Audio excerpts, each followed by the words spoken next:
Hoy, 4.000 millones de personas viven en Asia. Todas miembros de la misma especie. Homo sapiens. Nosotros. Pero no siempre fue así. Cuando dejaron África y llegaron a Asia, ya estaba habitada por una especie de humano diferente. Ellos eran los veteranos en esta tierra, nosotros los novatos. Pero, ¿qué pasó después?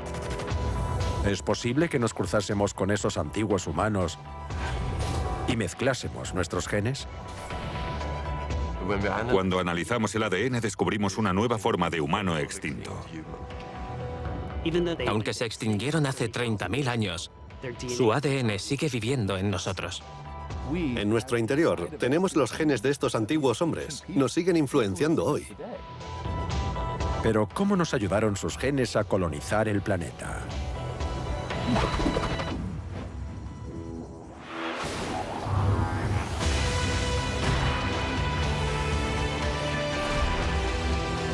Esta es la historia de nuestros antepasados y de cómo se extendieron a todos los continentes del mundo. ¿Cuál fue el secreto de su éxito? Su historia es nuestra historia.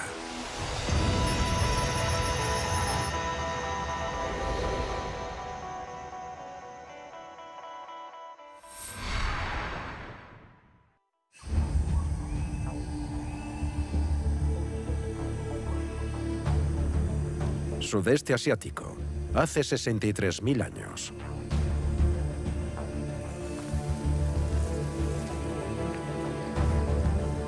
Un grupo de cazadores-recolectores en busca de comida.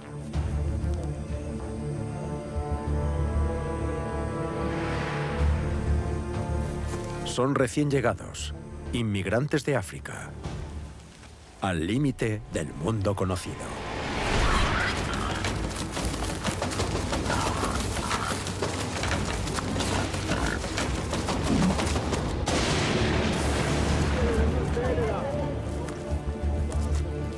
En los trópicos, los humanos no viven en cuevas. Hay demasiados depredadores venenosos. Las utilizan como refugio para escapar de la lluvia.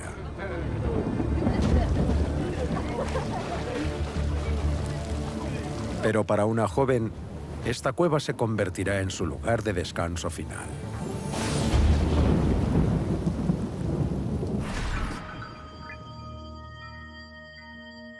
Sus restos han sido descubiertos recientemente. Podrían ser los restos de humanos modernos más antiguos encontrados en Asia.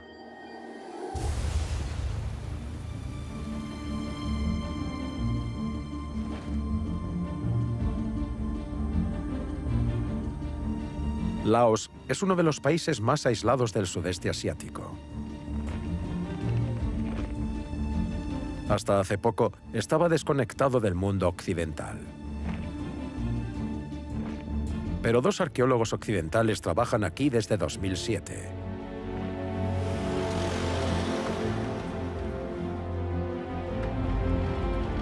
Laura Shackelford, de Chicago, y Fabrice Demeter, de Francia. Llegaron a Laos siguiendo una corazonada. Estaban convencidos de que los hombres prehistóricos pudieron vivir en estas colinas. El norte de Laos está lleno de cuevas. Durante la guerra de Vietnam fueron utilizadas como refugio contra las bombas. Pero nadie las había explorado adecuadamente, hasta ahora.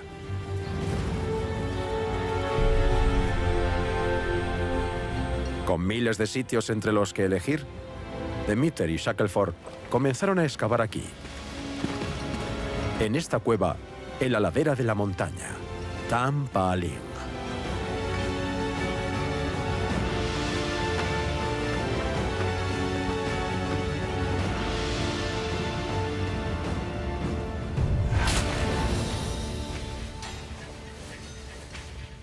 Ayudados por un pequeño ejército de trabajadores laosianos, Comenzaron a excavar en toneladas de arcilla. ¿Crees que podrán terminar este nivel hoy? Hoy no. Probablemente mañana. Pensaba que había algo. Una pequeña... ¿O la línea? La línea blanca. Sí, y está aquí. Esa es la misma. A pesar de la gran excavación, no estaban seguros de encontrar nada. Hay muy pocos fósiles aquí en Asia. En parte porque este es un ambiente tropical muy húmedo. Y nada fosiliza bien por este motivo. Pero en 2008 descubrieron fragmentos de carbón vegetal. Posibles restos de una hoguera prehistórica.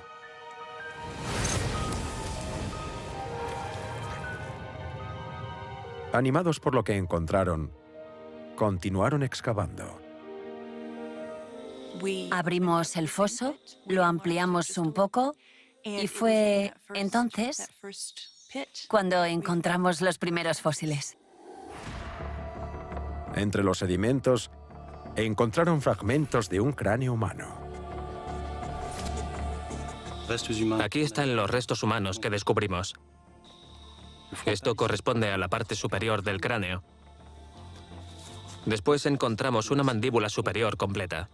En cuanto tuve las dos piezas, supe que se trataba de un humano moderno. Estaba muy emocionado. Un escáner revela que el tamaño y la forma del cráneo son los de una mujer joven. Pero lo más notable es su antigüedad. Anteriormente, el humano moderno más antiguo encontrado en esta parte del mundo tenía 40.000 años. Pero este cráneo era mucho más antiguo. Con 63.000 años de antigüedad, este es el fósil más antiguo del sudeste asiático y aumenta la presencia de humanos modernos en esta parte del mundo, al menos en 20.000 años más.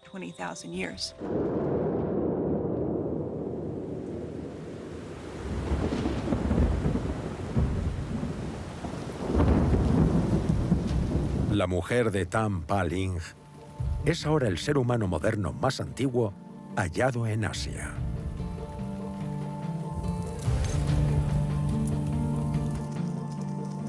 Su gente dejó África y emigró 6.400 kilómetros hacia el este, siguiendo a sus presas y buscando nuevas fuentes de alimento. Pero su temprana presencia en el sudeste asiático altera radicalmente la teoría predominante de la migración humana.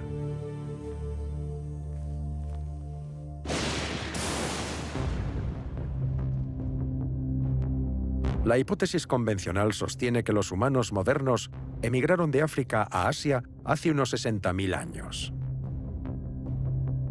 Pero la mujer de Tam Pa Ling vivía en la otra punta del continente, en las colinas de Laos, hace 63.000 años. Los humanos debieron de salir de África antes de lo que se pensaba.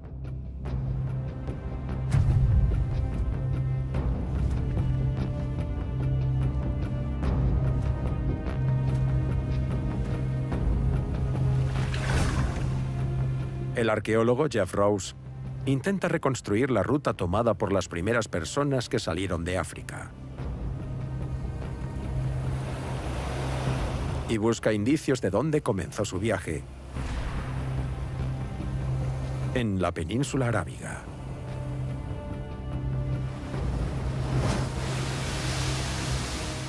Hasta hace un par de años, los arqueólogos pensaban que la gran expansión humana desde África ocurrió a lo largo de esta costa.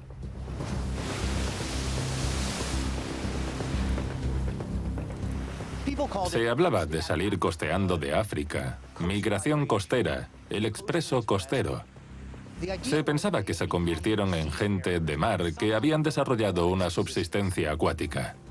Podían pescar, podían coger marisco a lo largo de la costa, y eso condujo a esta expansión colosal por Asia y el resto del mundo. Esa es la teoría. Pero, ¿es realmente cierta? Si una cultura africana hubiese llegado a este lugar, habría dejado pruebas de su presencia en forma de herramientas de piedra, por ejemplo. Podríamos hallarlas y verificarlo.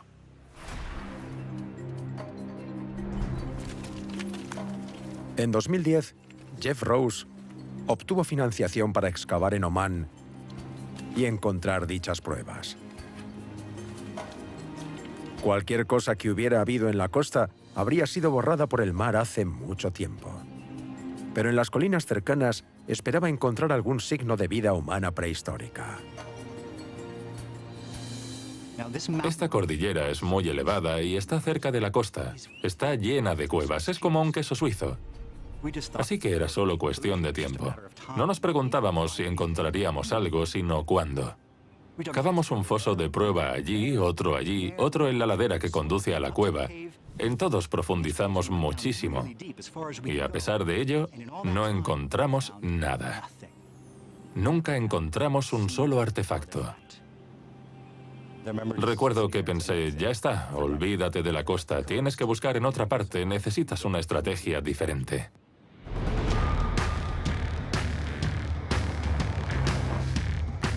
El proyecto estaba fallando, así que Jeff Rose decidió excavar tierra adentro.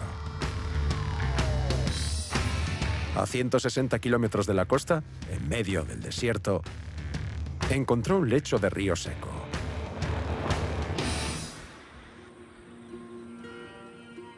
Este es el Wadi Gadun, uno de los mayores cauces de antiguos ríos de Arabia. Debe de haber 800 metros hasta el otro lado.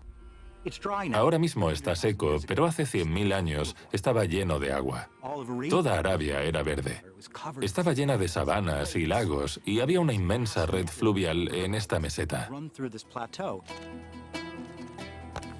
Empezó a explorar las colinas sobre el antiguo cauce del río. Y encontró un campo lleno de rocas de sílex.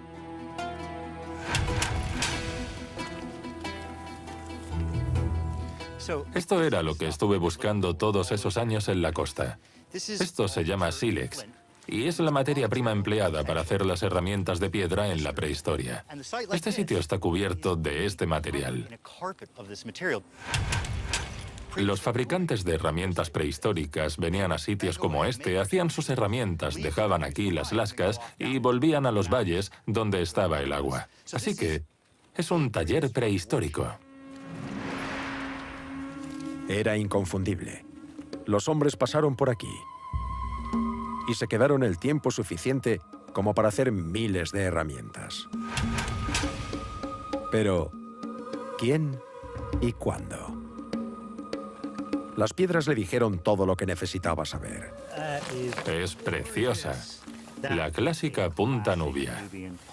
Esto está hecho por los primeros hombres que dejaron África. Las puntas nubias procedían de una parte de África que ahora se corresponde con Egipto. Se hicieron hace unos 100.000 años. Si esas mismas herramientas se podían encontrar en Omán, estaba claro que esos hombres estaban en la península arábica al mismo tiempo. Hace 100.000 años. No se trata de algo que podría tener similitudes con la tecnología africana. Es la propia tecnología africana.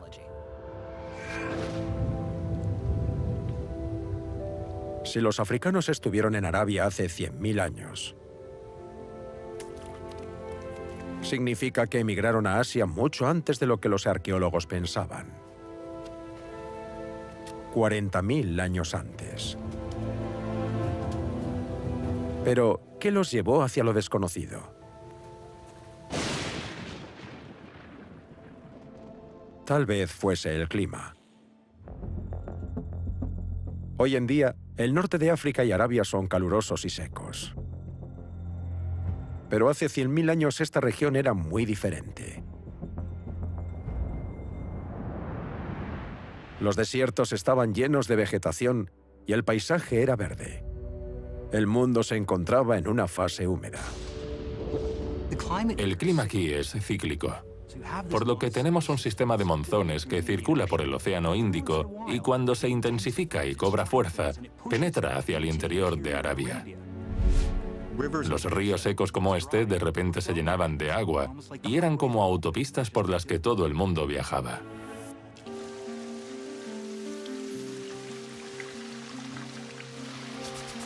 Pero no eran las playas lo que atraía a la gente a Arabia, sino los ríos llenos de agua del monzón. Nos dimos cuenta de que a estos humanos no le interesaban las costas. No eran pescadores que se habían adaptado a una nueva tecnología y viajaban hacia el este siguiendo este ecosistema. Eran los mismos que vivían en África y eran oportunistas. Estos valles fluviales debían de ser como el paraíso para ellos porque no solo estaban familiarizados con este tipo de paisaje, además no había nadie con quien competir.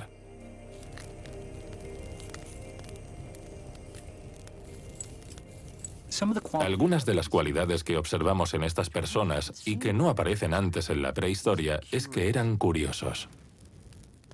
No había exceso de población, por lo que no se vieron obligados a salir de África, pero se despertaban todos los días a un lado del Mar Rojo mirando al horizonte y en algún momento alguien dijo, tengo que ir a ver qué hay allí. Fue esa curiosidad lo que los impulsó y creo que ese es el aspecto que define mejor a nuestra especie. Siempre queremos saber qué hay al otro lado. El camino a Asia estaba abierto para los primeros hombres.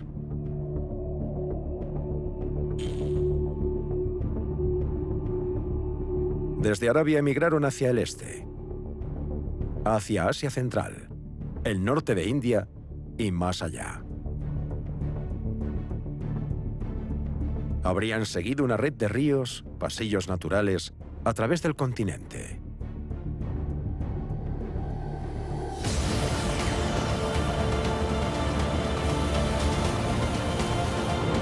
Algunos de los ríos más largos del mundo se encuentran en Asia.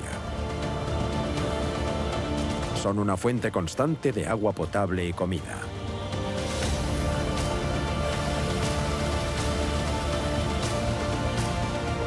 Aún hoy, más del 90% de la población mundial vive a menos de 16 kilómetros de un río.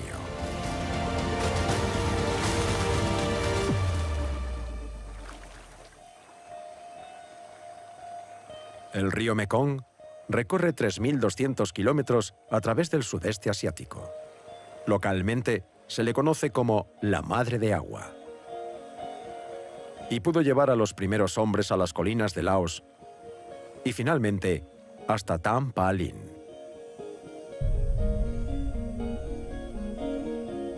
Si la gente entró en Asia hace 100.000 años, tuvieron más tiempo para migrar por todo el continente. Solo era necesario que se desplazaran 3 kilómetros en cada generación para llegar aquí, hace 63.000 años.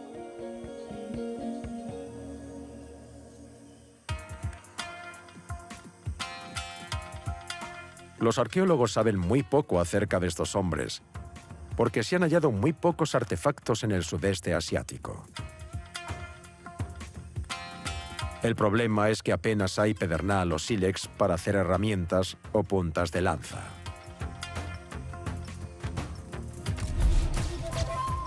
Pero hay otra cosa: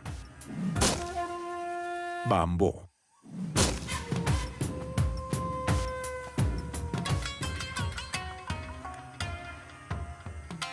Amanece en Mansa, una aldea en el norte de Laos. Comienza la jornada diaria y hay bambú por todas partes.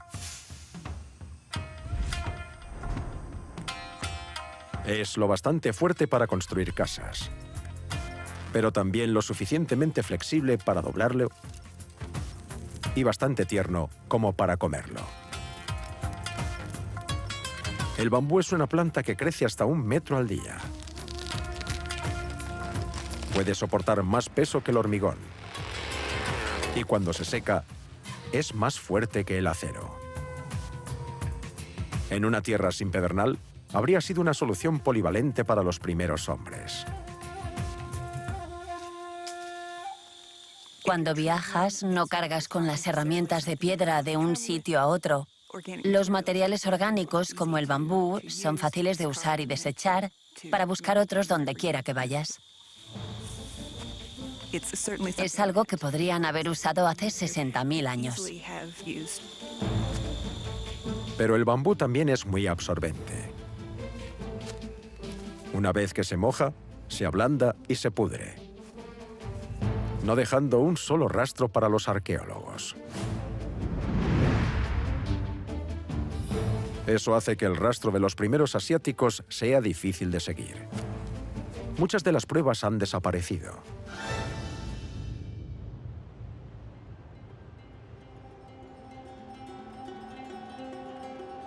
La siguiente huella de ese rastro aparece 480 kilómetros al este, en el sur de China, entre las formaciones rocosas de la provincia de Guangxi. Zhang Shujin es uno de los geólogos con más experiencia de China. Y se dio cuenta de que este era un paisaje que habría atraído a los humanos prehistóricos. Eso de ahí es la montaña Mulan, una formación típica de roca caliza. Y como se puede ver, tiene muchos picos, muchas cuevas. Son bastante traicioneras. Pero también son un refugio natural. Y para los hombres prehistóricos sería el hábitat perfecto.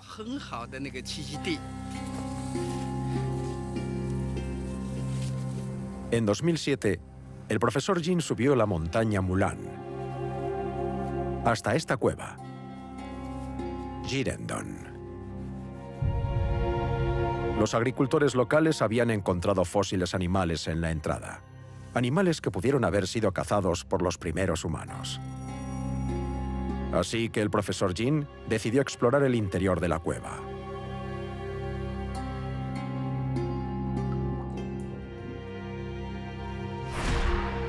Tras 18 meses de excavaciones, su equipo hizo un descubrimiento.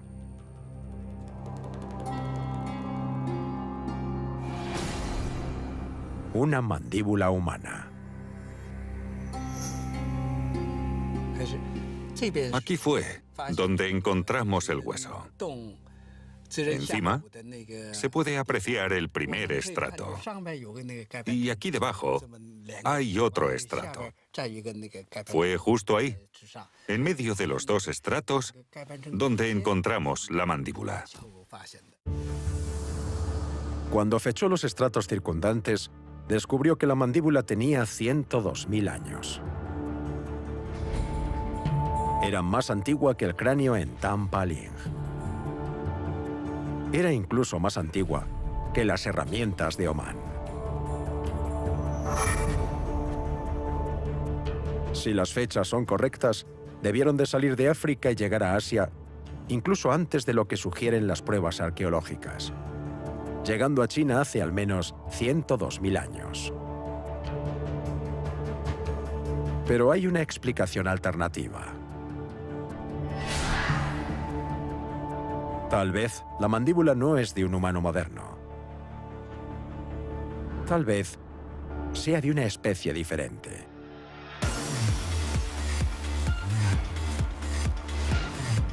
Todas las personas que vivimos hoy, los 7.000 millones de habitantes de este planeta, somos miembros de la misma especie. Homo sapiens. Ahora somos los únicos humanos de la Tierra. Pero no siempre fue así.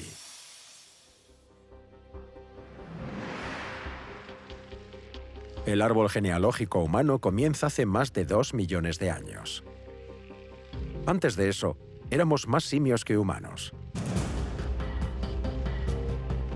Desde entonces, ha habido innumerables ramas, hojas y brotes que han dado lugar a diferentes especies.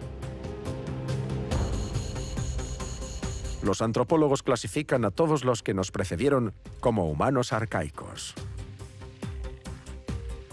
De entre ellos, la especie con más éxito fue el Homo erectus. A pesar de tener un cerebro un tercio menor que el nuestro, el Homo erectus salió de África 1,5 millones de años antes que los humanos modernos. Ellos, y no nosotros, fueron los primeros habitantes de Asia.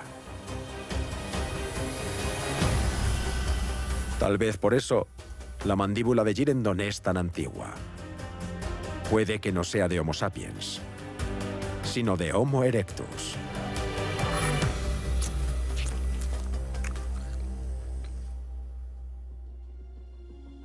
Gu Liu es experto en las diferencias entre las especies humanas. La mandíbula es una característica que define el tamaño y el ángulo de la barbilla. En el Homo sapiens sobresalen más que los dientes.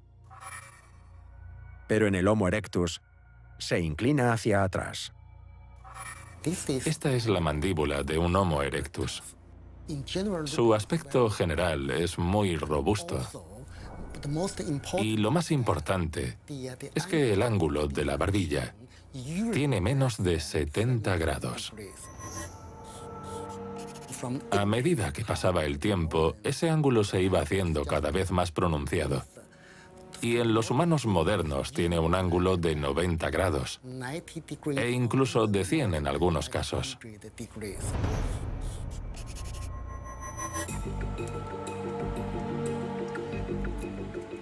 ¿Cómo es la mandíbula de Girendon? ¿Es de Erectus o de Sapiens? Analizándola con un escáner, es posible medir el ángulo de la barbilla. También el grosor de los huesos y el tamaño de las cavidades de los dientes. En todos estos aspectos, la mandíbula parece estar entre Sapiens y Erectus. Una mezcla de ambas especies.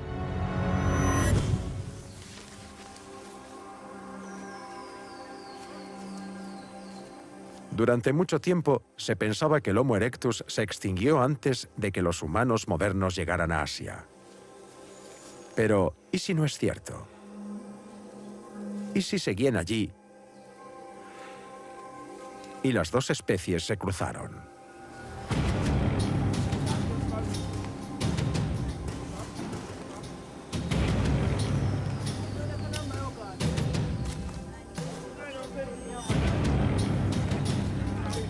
¿Habríamos tenido suficientes características en común como para que se produjera la hibridación? Tal vez por eso, la mandíbula parece una mezcla de dos especies. Es el resultado del cruce. Hasta el momento, no se ha encontrado ninguna otra evidencia de tales encuentros en el sur de China. Pero es una idea intrigante que los humanos modernos llegasen y se apareasen con otros tipos de humanos arcaicos. Si sucedió aquí, ¿dónde más pudo haber sucedido? ¿Quién más vivía en Asia cuando llegaron los humanos modernos?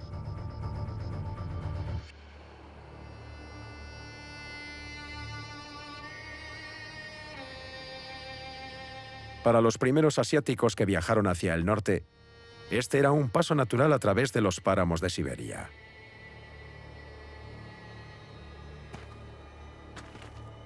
Y aquí, en el macizo de Altai, los arqueólogos han encontrado una cueva como ninguna otra. Denisova. Tiene una gran abertura y es visible a gran distancia, tan pronto como entras en esa parte del valle. En el siglo XVIII estuvo habitada por un ermitaño llamado Denis, San Denis, y la cueva lleva su nombre. Por eso se llama Denisova. Denisova fue una vez el hogar de las estrellas de la prehistoria. Los neandertales. Nuestros parientes más cercanos, los neandertales, son una especie diferente que evolucionó en la Europa de la glaciación y se expandió hacia el noroeste, hasta Siberia. Desde la década de 1970, los arqueólogos han desenterrado miles de artefactos hechos por neandertales. Pero también encuentran artefactos hechos por humanos modernos. Hay pocas cuevas en el mundo donde se puedan encontrar restos de dos tipos de humanos, aunque de épocas diferentes. Sin embargo, se han encontrado muy pocos huesos. En 2008, los arqueólogos intensificaron su búsqueda. Me uní a un equipo ruso que estaba excavando la cueva, y mi trabajo era estudiar los restos humanos. El equipo fue retirando poco a poco los sedimentos hallados para recuperar hasta los restos más pequeños. Fue un trabajo duro examinar cada uno de los trozos hallados y determinar si tenían un origen humano. A veces sí lo eran. En una capa de sedimentos de 41.000 años de antigüedad, los arqueólogos rusos descubrieron un pequeño fragmento de hueso de un dedo humano. Tenemos una impresión tridimensional, a mayor escala, del hueso del dedo. Es 5 veces más grande que el original. Es parte del dedo meñique. Este dedo debía seguir creciendo. Es de un niño en pleno desarrollo. Tal vez un niño de 5 o 7 años, sobre esa edad. El tamaño original es este. Es un fragmento minúsculo. Es quizá el fósil menos espectacular del mundo. Un pequeño fragmento de un dedo de un niño. ¿Quién era este niño que vivió en las montañas de Siberia hace 41.000 años? ¿Era un humano moderno o un neandertal? Solo hay una forma de averiguarlo. ADN.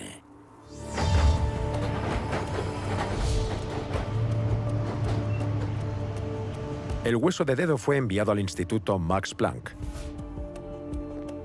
al genetista sueco Svante Pääbo, un pionero en el campo del ADN antiguo.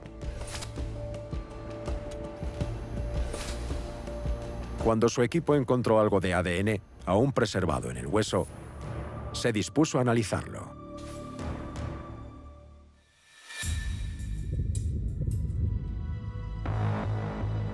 A medida que el ADN envejece, se descomponen miles de millones de pequeños fragmentos que se mezclan y contaminan con el ADN de insectos, bacterias y hongos. El reto de un genetista es identificar los fragmentos humanos, aislarlos y volverlos a ordenar en el orden correcto.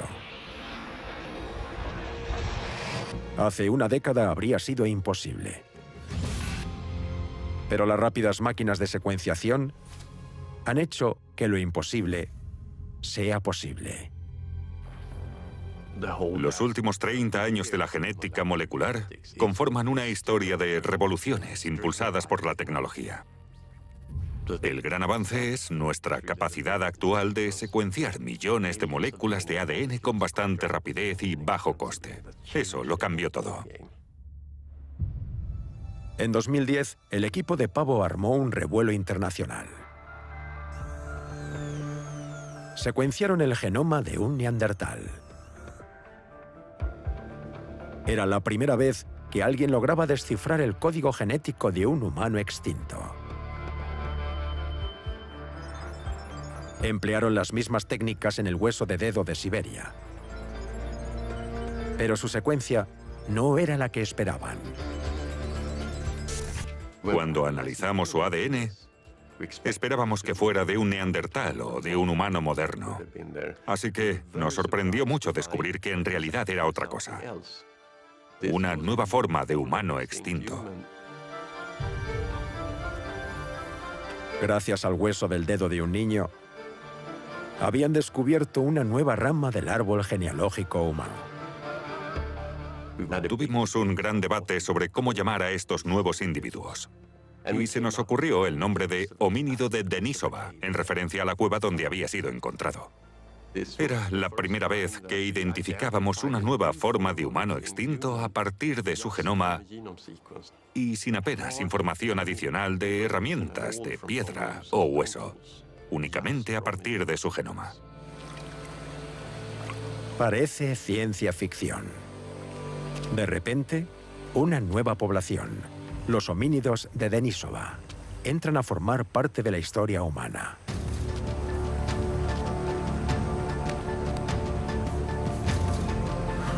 A medida que los humanos modernos avanzaban a través de Asia, debieron de entrar en el territorio de estos hombres.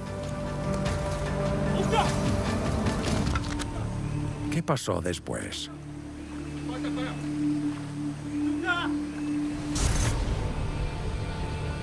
Según la genética, los dos pueblos se cruzaron.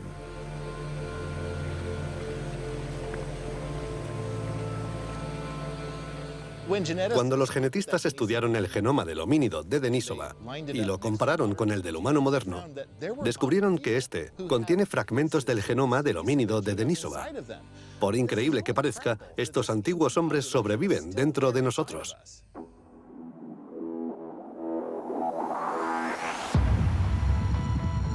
Esta no es la primera evidencia de hibridación entre humanos modernos y arcaicos. Cuando el equipo del Instituto Max Planck secuenció el genoma neandertal, descubrió el mismo tipo de superposición.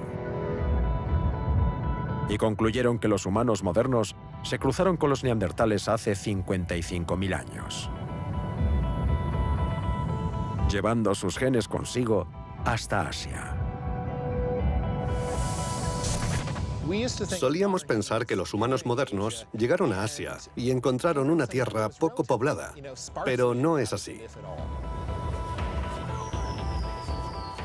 Ahora sabemos que había múltiples poblaciones de estos humanos arcaicos, homínidos de Denisova, neandertales y tal vez incluso algunos reductos de Homo erectus. Cuando llegaron los humanos modernos, no eran más que los nuevos del barrio, porque allí ya vivía y prosperaba mucha gente.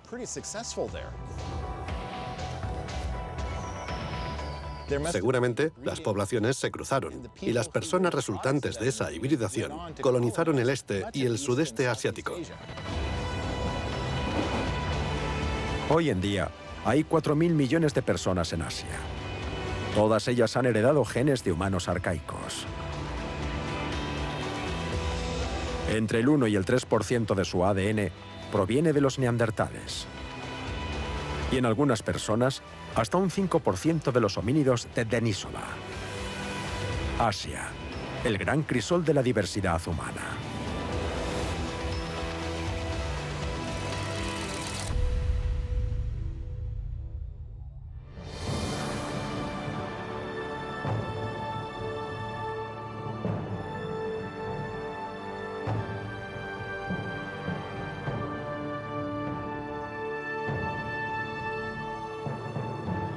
¿Qué tipo de genes pudieron transmitir los humanos arcaicos a los humanos modernos? ¿Qué efecto tuvieron en nosotros? En la meseta tibetana encontramos algunas pistas.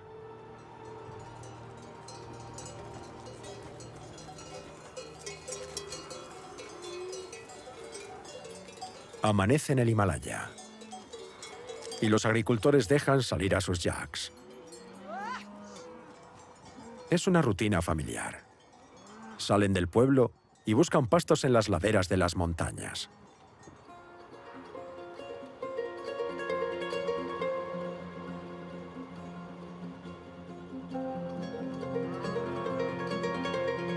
Se encuentran a 4.000 metros sobre el nivel del mar,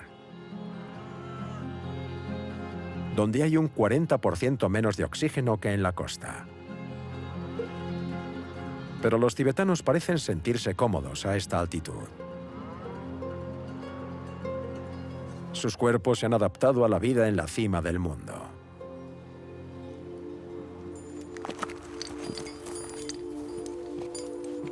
Rasmus Nils cree que la clave de su supervivencia es la escasez de hemoglobina, la proteína que transporta el oxígeno en los glóbulos rojos.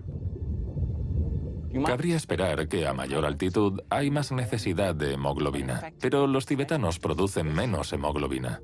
Lo lógico sería lo contrario. ¿Por qué producen menos? El motivo es que tener demasiada hemoglobina en la sangre puede ser perjudicial. Con demasiados glóbulos rojos, la sangre se vuelve espesa. Lo cierto es que no sabemos cómo funciona exactamente el organismo de los tibetanos con menos glóbulos rojos en sangre. Creemos que han desarrollado la capacidad de producir energía en sus músculos sin usar oxígeno. Uno de los genes que controla el nivel de hemoglobina es el EPAS1. Todo el mundo tiene una copia de este gen, localizado en el cromosoma 2. Pero los tibetanos tienen una variante especial que restringe su nivel de hemoglobina en sangre y les permite trabajar a tanta altitud.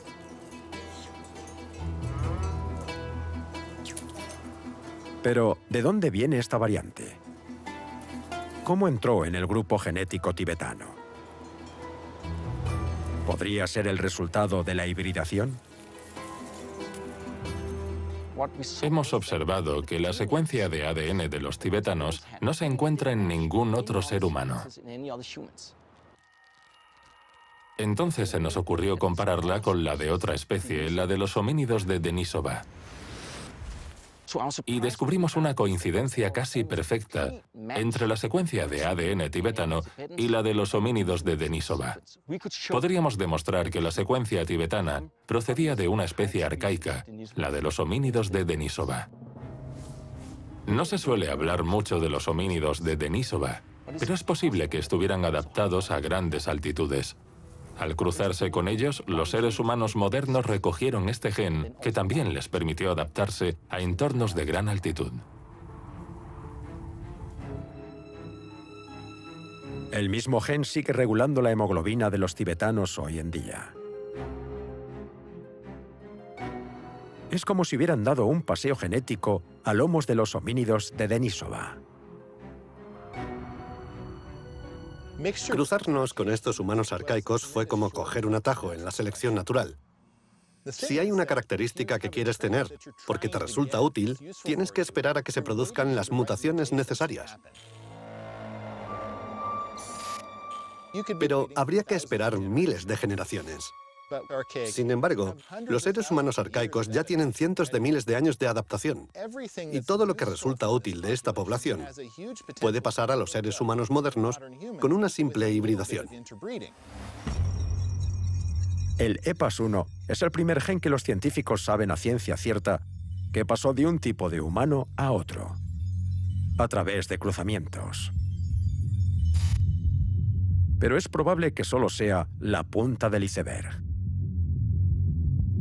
Muchos otros genes debieron de tomar esa misma ruta y tuvieron un profundo impacto en nosotros, los humanos modernos. La piel es el órgano más grande del cuerpo humano. Pesa hasta 3,5 kilos. Está llena de glándulas sudoríparas, vasos sanguíneos y terminaciones nerviosas. Pero solo tiene 2,5 milímetros de grosor. Es todo lo que nos protege del mundo exterior.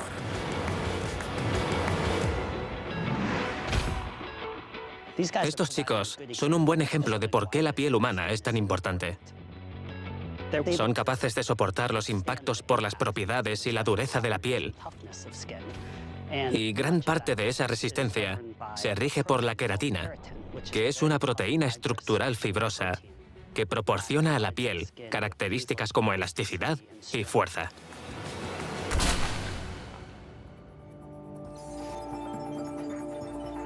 Según las últimas investigaciones, los genes que controlan la producción de queratina fueron heredados de humanos arcaicos.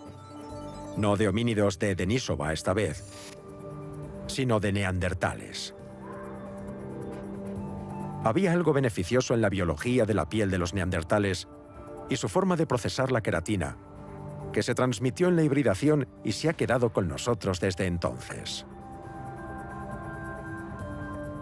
Podía ser algo relacionado con la pigmentación de la piel, o tal vez con la cicatrización de heridas. Lo que sabemos es que heredar la versión neandertal de estos genes proporcionó una gran ventaja a nuestros antepasados. Apenas hemos comenzado a entender cómo interactuaban los humanos modernos, los neandertales y otros humanos arcaicos, y cuáles fueron las consecuencias. La genética está reescribiendo la historia humana. Las pruebas de quién se encontró con quién, dónde y cuándo, aparecen en nuestro ADN más claramente que en cualquier fósil. Y esas pruebas sugieren que nuestros parientes eran más importantes para nosotros de lo que antes se pensaba. El 1,5% del genoma de toda persona procede de nuestros antepasados neandertales. Pero mi 1,5% podría ser diferente al 1,5% de otros. Si uniésemos esos porcentajes que todos tenemos, obtendríamos entre un 20 y un 30% del genoma neandertal. Es extraordinario porque, aunque los neandertales se extinguieron hace 30.000 años, su ADN sigue en nosotros.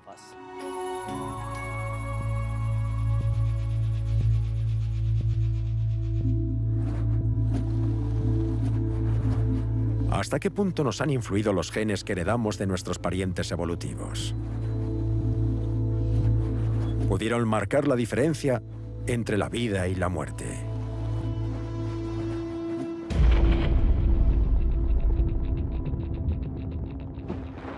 Cada día, nuestros cuerpos sufren el ataque de microbios, que buscan nuevos anfitriones que invadir e infectar. Pero cuando los microbios atacan, nuestro cuerpo contraataca. Gracias a nuestro sistema inmunitario, que recluta un ejército de glóbulos blancos conocidos como células asesinas.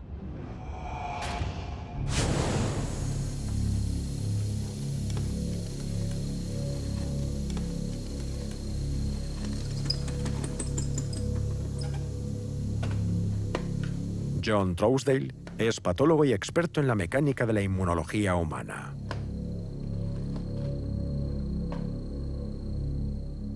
Estas son células asesinas. Su función es matar a cualquier célula infectada con un virus o un microbio. Las necesitamos para acabar con cualquier célula infectada de nuestro cuerpo. Pero para lograrlo, estas células necesitan una red especial de genes. Se denomina HLA y es un sistema de alerta temprana.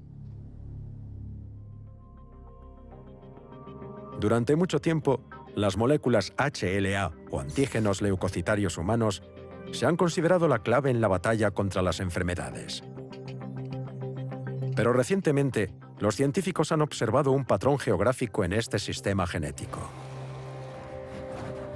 Los asiáticos modernos tienen grupos con los que no cuentan los africanos. Es como si sus antepasados los hubieran recogido de una fuente que ya vivía en Asia. Algunos de estos genes son muy diferentes de los humanos modernos. Como si hubieran sido adquiridos de una especie diferente.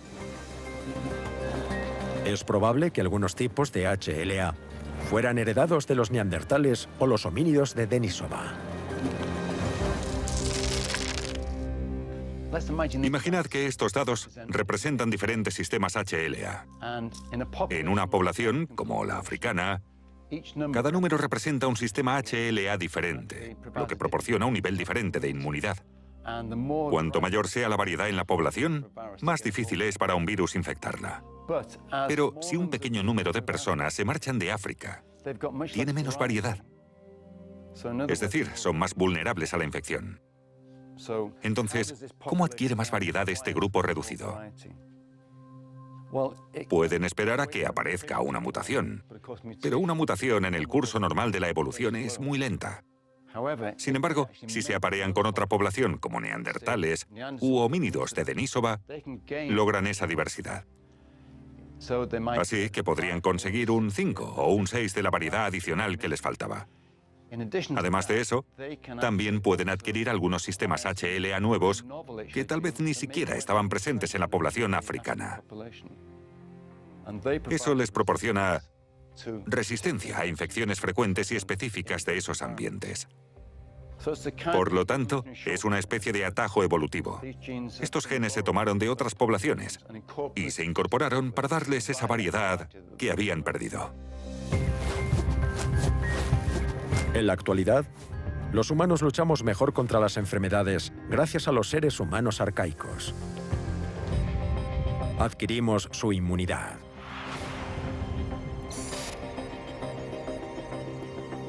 Los genes que estaban en sus células son ahora parte integral de nuestra biología. Hay quien sostiene que alrededor de un 3% de nuestros genes proceden de los neandertales. ¿Y cuál es el problema? Entre un 1 y un 3% no es mucho. Sin embargo, los sistemas HLA nos han proporcionado una gran ventaja. Y en algunas poblaciones se calcula que hasta el 90% de esos genes proceden de neandertales u homínidos de Denisova. La inmunidad, gracias a los sistemas HLA, es uno de los mayores regalos que hemos tenido de esas poblaciones antiguas.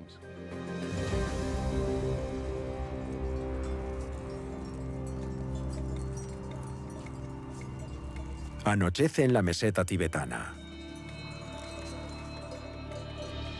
Los agricultores traen sus yaks a casa para ordeñarlos. Estos animales son híbridos que han sido cruzados con ganado doméstico para que sean más resistentes y productivos.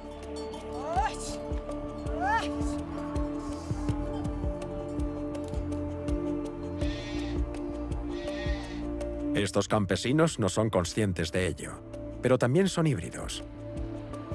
Cruces con homínidos de Denisova, neandertales y puede que incluso Homo erectus.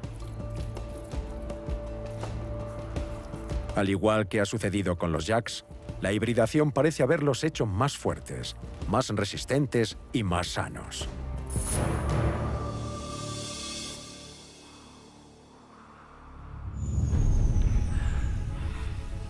Hoy en día, los humanos vivimos con el legado de lo que sucedió en los antiguos bosques de Asia.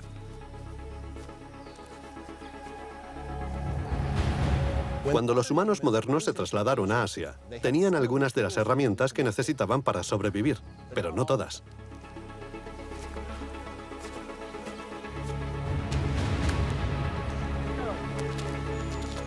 Se mezclaron con poblaciones que llevaban allí cientos de miles de años y adoptaron las adaptaciones que les permitieron prosperar en ese nuevo lugar.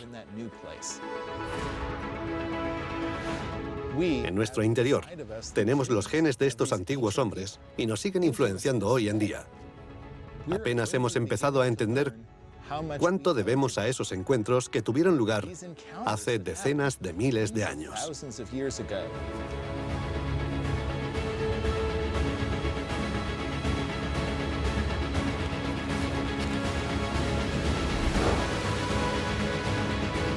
El impacto de la hibridación va mucho más allá de Asia. Las mismas personas que se expandieron a Siberia continuaron hasta colonizar América del Norte.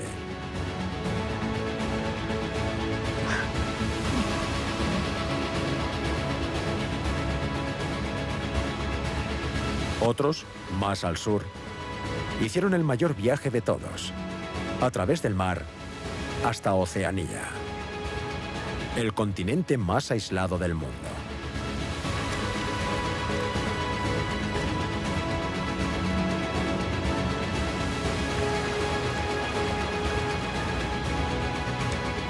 Donde quiera que iban, llevaban consigo los genes de las especies antiguas. Híbridos humanos, los primeros hombres.